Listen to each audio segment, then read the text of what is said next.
একটি বলদ আর একটি বাঘের জ্ঞানবর্ধক কাহিনী। যদি আমরা এটি শুনে নিই তাহলে জীবনে কখনো বিপদে পড়ব না। বন্ধুরা, কোনো এক গ্রামে একটি চাষি বাস করত। তার দুটি বলদ ছিল। তার মধ্যে একটি বলদ খুবই বৃদ্ধ হয়ে গিয়েছিল। এই কারণেই চাষি ওই বৃদ্ধ বলদটিকে ঘর থেকে বার করে দিল। যখন সে বলদটি জোয়ান ছিল তখন চাষি তাকে দিয়ে অনেক কাজ করাতো। ওকে দিয়ে গাড়ি টানাতো, ওকে দিয়ে চাষ করাতো, এমন অনেক কাজ তাকে দিয়ে করাতো। কিন্তু যখনই বলদ বৃদ্ধ হয়ে গেল, চাষি তাকে খেতে দেওয়া বন্ধ করে দিল। বলতে লাগলো, যদি এ আমার কোনো কাজেরই নয় তাহলে একে আমি বাড়িতে রেখে কি করব। বন্ধুরা, স্বার্থবাদী মানুষের হৃদয়ে দয়া, মমতা এবং ভালোবাসা কিছুই থাকে না। সে তো শুধুমাত্র নিজের মতলবের কথাই ভাবে। যাকে দিয়ে তার কাজ হাসিল হবে তার সঙ্গে সে দিখাবার বন্ধুত্ব করে।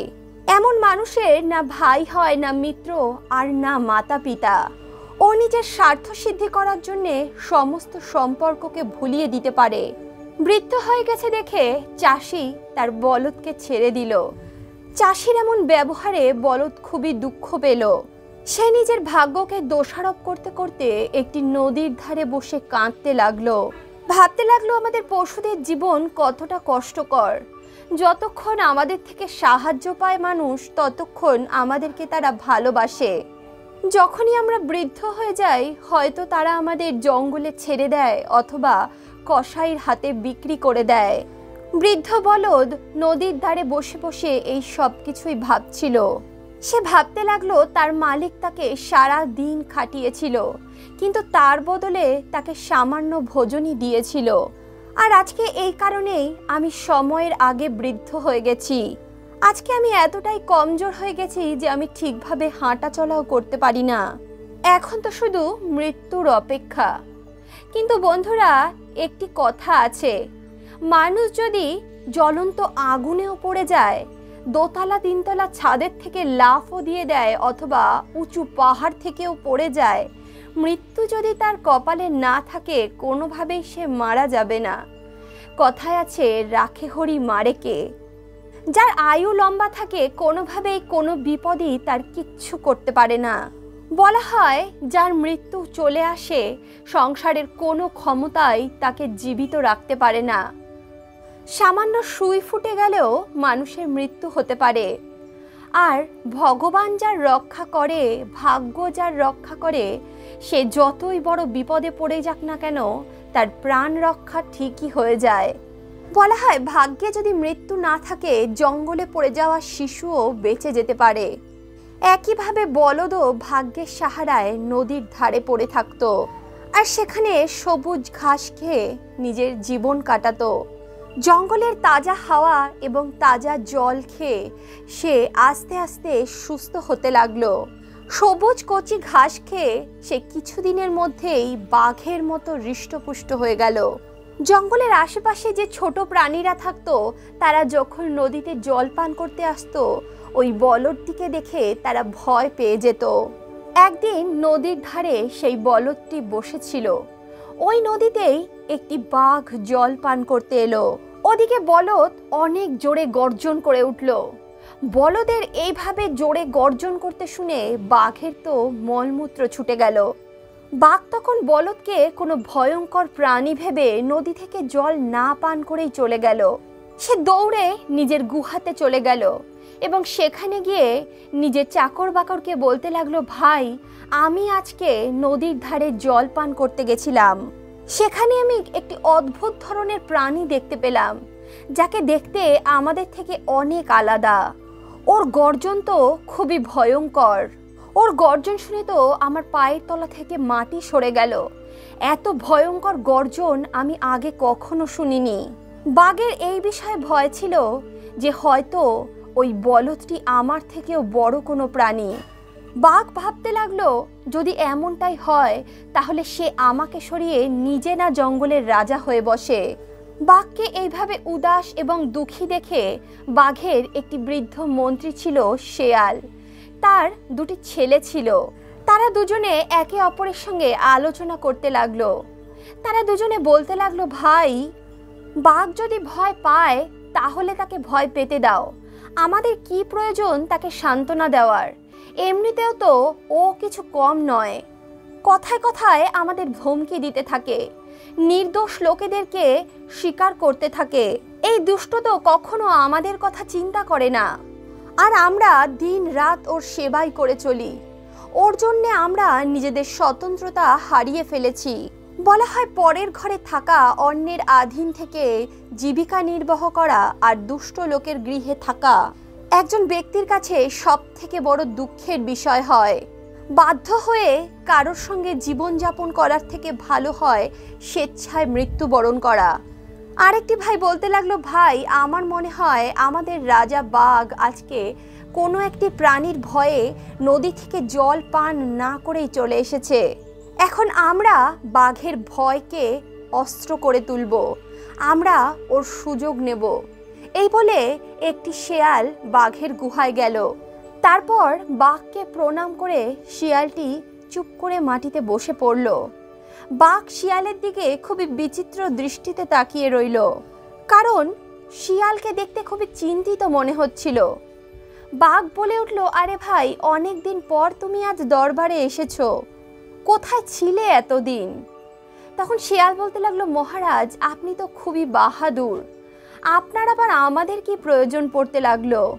বাঘ বলতে লাগলো, শিয়াল ভাই, তুমি আমার মহামন্ত্রীর সন্তান, সেই কারণেই তুমিও আমার কাছে খুবই প্রিয়। তাছাড়া সময় আসলেই তো নিজের লোকের খোঁজ হয়।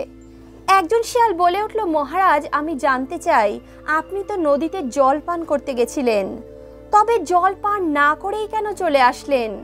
বাঘ বলল, তোমার কথা ঠিকই ভাই, আমি নদীতে জল পান করতে গেছিলাম, কিন্তু ওই নদীর ধারেই আমার থেকেও ভয়ঙ্কর একটি পশু বাস করে, যার গর্জন এতটাই তীব্র যে সেটা শুনলে মানুষের মলমূত্র ছুটে যাবে।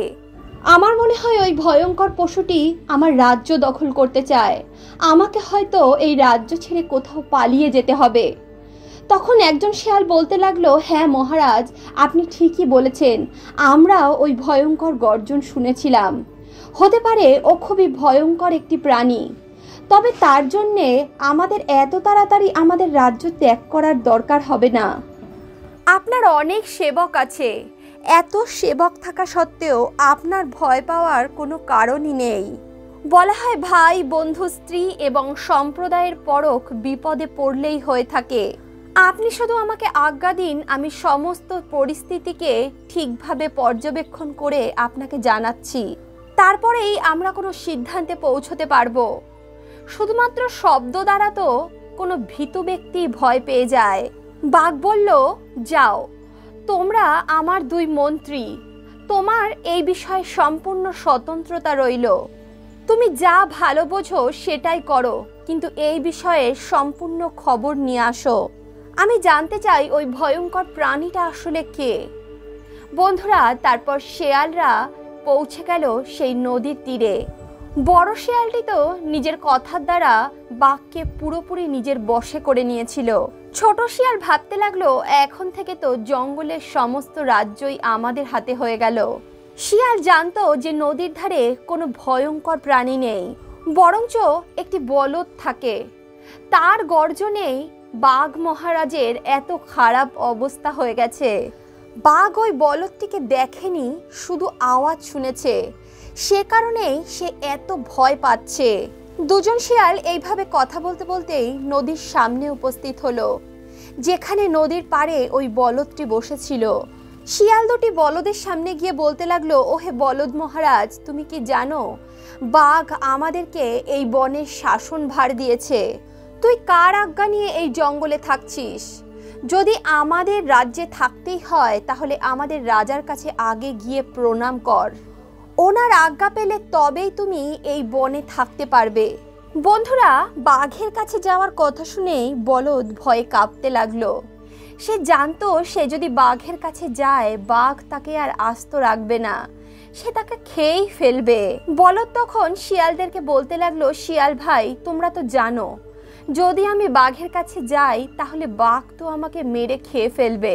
শিয়ালরা বলদকে বোঝাতে লাগলো। তারা বলল, দেখো আমাদের রাজা খুবই দয়ালু প্রকৃতির, তিনি তার প্রজার জন্য প্রাণও দিয়ে দিতে পারেন। আমরা তোমাকে নির্ভয়তা প্রদান করছি, তুমি আমাদের সঙ্গে চলো, আমরা থাকতে তোমার কেউ কোনো ক্ষতি করতে পারবে না।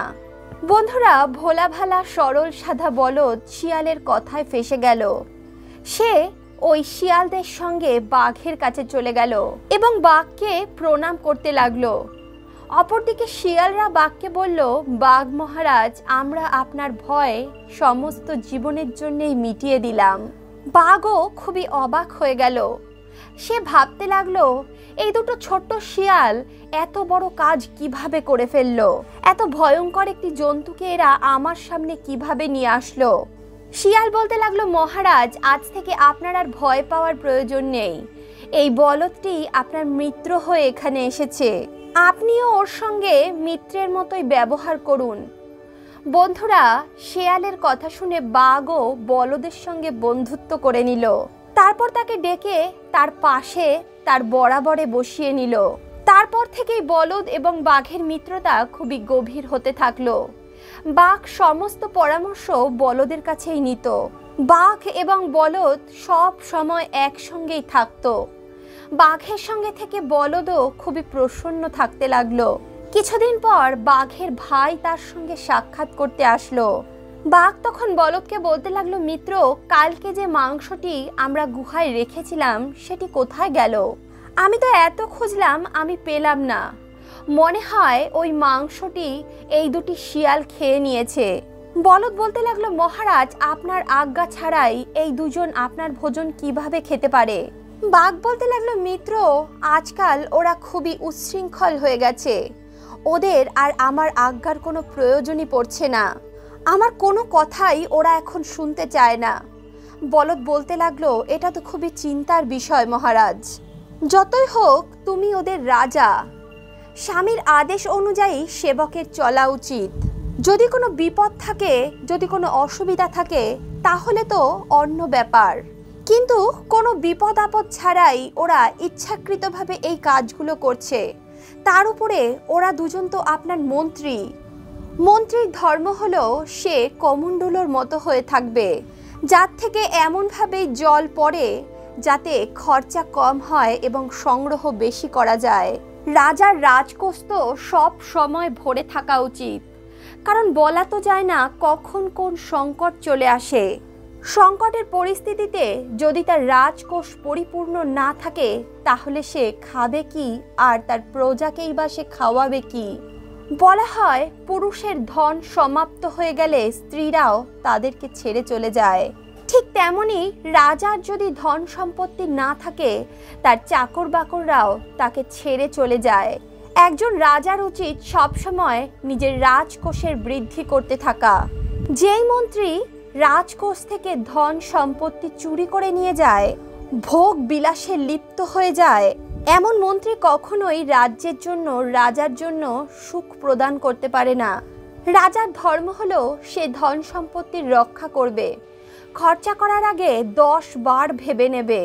মন্ত্রী বিভাগের মাঝে মধ্যেই পদ বদল করতে থাকে এবং নিজের চাকর বাকরের দিকে দৃষ্টিপাত করে। বন্ধুরা, বলদের কথা শুনে বাঘ খুবই প্রসন্ন হয়ে গেল।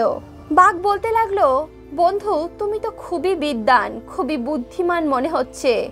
তোমার মধ্যে একজন বুদ্ধিমান ব্যক্তির সমস্ত গুণই বর্তমান রয়েছে। ওরা দুজন তো আমার কথা শুনতেই চায় না, সবসময় নিজের মনমানি করতে থাকে। ভাবছি ওদেরকে সরিয়ে তোমাকেই নিজের মন্ত্রী বানিয়ে নি।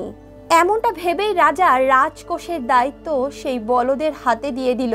এরপর থেকে মাংসের ভাগ প্রতিদিন বলদই করত। শিয়ালদের ধূর্ততা, তাদের চালাকি বন্ধ হয়ে গেছিল। এমনটা দেখে শিয়ালরা খুবই হিংসা করতে লাগলো।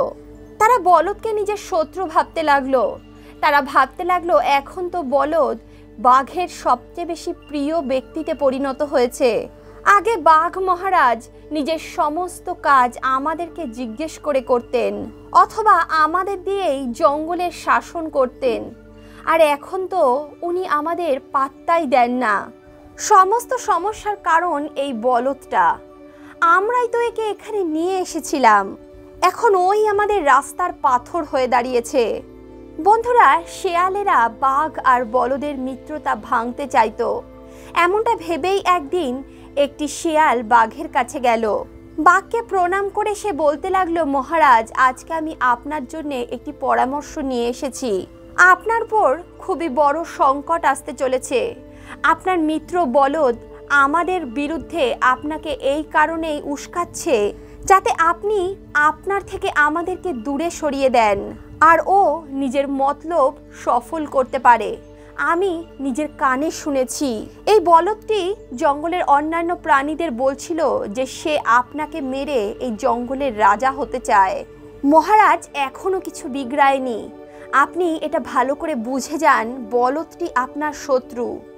বলা হয় বিষাক্ত প্রাণী, নড়বড়ে দাঁত আর দুষ্ট মন্ত্রীকে অতি শীঘ্রই উপড়ে ফেলা উচিত। বন্ধুরা, বাঘ শিয়ালের এই চতুর মনোভাবে ফেঁসে গেল। অপরদিকে শিয়ালকেও তারা এই একইভাবে উল্টোপাল্টা বোঝালো। শিয়ালেরা ওই দুই বন্ধুর মধ্যেই শত্রুতার সৃষ্টি করে দিল। এর ফল এটা হলো যে বলদ এবং বাঘের মধ্যে খুব ভয়ঙ্কর ধরনের যুদ্ধ বেঁধে গেল। শেষ পর্যন্ত বাঘের হাতে বলদটি মারা গেল। দুজন শিয়াল এই দৃশ্য দেখে খুবই মজা পেতে লাগলো। তারা লাফিয়ে লাফিয়ে বাঘের কাছে গিয়ে বলতে লাগলো, মহারাজ, আপনি দুঃখিত হবেন না। একটি শত্রুর মৃত্যুতে অপর শত্রুর লাভই হয়ে থাকে।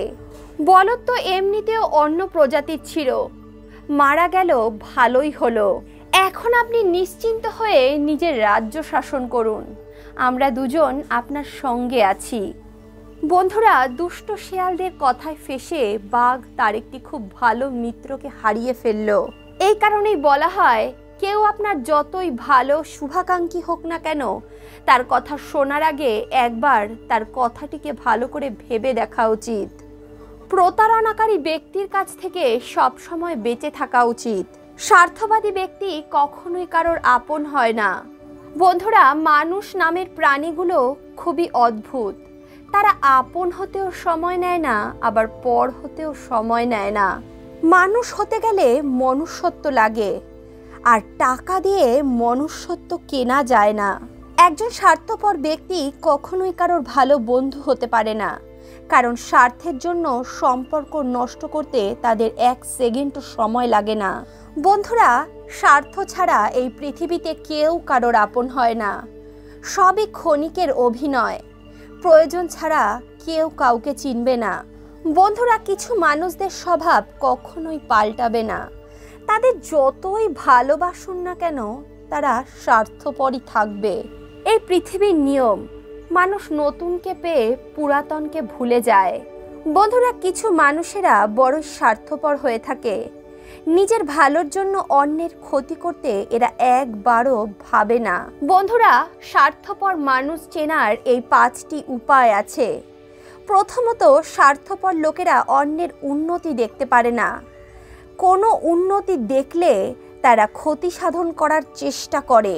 দ্বিতীয়ত, স্বার্থপর লোকেরা তোষামোদি পছন্দ করে। তাদের আলগাভাব বেশি হয় এবং তারা সব সময় নিজেদের নিয়েই ভাবে। তৃতীয়ত, স্বার্থপর লোকেরা মানসিক শান্তির জন্য সম্পর্ক তৈরি করে না। তারা সব সময় সুবিধা পাওয়ার জন্য পাশে থাকে। চতুর্থত, স্বার্থপর ব্যক্তিরা সব সময় সুবিধা পাওয়ার জন্য সচেতন থাকে। তাদের নজর সবসময় এই দিকেই থাকে যে কার কাছ থেকে তারা কিছু সুবিধা নিতে পারবে। অপরদিকে যখন আপনি তাদের কাছে কোনো সাহায্য চাইতে যাবেন, তারা উল্টো পায়ে পালাবে। পঞ্চমত, স্বার্থপর ব্যক্তি কখনোই তাদের প্রতিশ্রুতি রক্ষা করে না। তারা সাধারণত কোনো সুবিধা পাওয়ার আশায় মিথ্যা প্রতিশ্রুতি দিয়ে থাকে। বন্ধুরা, আমাদের চারপাশে ভালো মানুষ এবং খারাপ মানুষ উভয়ই ছড়িয়ে ছিটিয়ে আছে। এটা আমাদের নিজেদেরকে বুঝে নিতে হবে যে কোন ব্যক্তিরা শুধু স্বার্থের জন্য আমাদের সঙ্গে আছে আর কারা সত্যিই আমাদেরকে ভালোবেসে আমাদের সঙ্গে রয়েছে। বন্ধুরা, একজন ভালো সৎ ব্যক্তির উদাহরণ হলো তাদের মধ্যে অনুশোচনা বোধ থাকে। তারা যদি কোনো ভুল করেও বা ফেলে, তার জন্যে তাদের অনুশোচনা হয়। তারা ক্ষমা চায়। তারা সামান্য ব্যাপারে কখনো রেগে যায় না। এদের মুখে সব সময় লাগাম থাকে। এরা কাউকে কিছু বলার আগে 10 বার ভেবে তারপরেই কোনো কথা বলে। বন্ধুরা, বলা হয় মুখের ভাষা এবং ব্যবহার দেখেই মানুষ চেনা যায়। একজন সৎ ব্যক্তির মধ্যে অহংকার থাকে না। এরা খুবই নম্র এবং বিনয়ী হয়ে থাকে। বন্ধুরা, আর যাই হোক, অহংকারী মানুষ কখনো জীবনে বড় সফলতার শিখরে পৌঁছতে পারে না। একজন সৎ ব্যক্তি কখনো কাউকে মিথ্যা প্রতিশ্রুতি দেয় না। এরা যা বলে সে কথার একটা দাম থাকে। মানুষকে দেওয়া কথা এরা রাখতে জানে। বন্ধুরা, আজকের এই কাহিনী, আজকের এই প্রসঙ্গ আপনাদের কেমন লাগলো কমেন্ট বক্সে অবশ্যই লিখে জানাবেন। ভিডিওটি ভালো লাগলে অবশ্যই ভিডিওটিতে একটি লাইক করুন। বন্ধু বান্ধব আত্মীয় পরিজনের সঙ্গে ভিডিওটি শেয়ার করুন। আর অন্তর্মন থেকে বলুন রাধে রাধে।